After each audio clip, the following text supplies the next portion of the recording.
I'm Brett Compton. I'm an assistant professor in the Mechanical, Aerospace, and Biomedical Engineering Department at the University of Tennessee in Knoxville.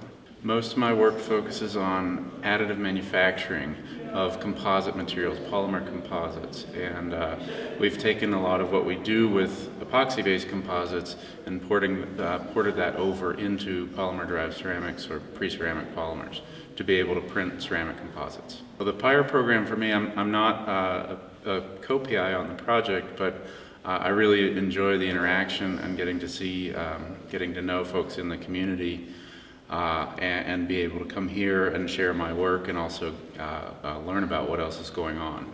I'm very excited about what I see going on in terms of the interaction between the different faculty members, the fact that there's always industry folks here that seem to be genuinely interested, and the fact that there's, I get invited, right? I love to come here and meet people. So I think it's got great potential.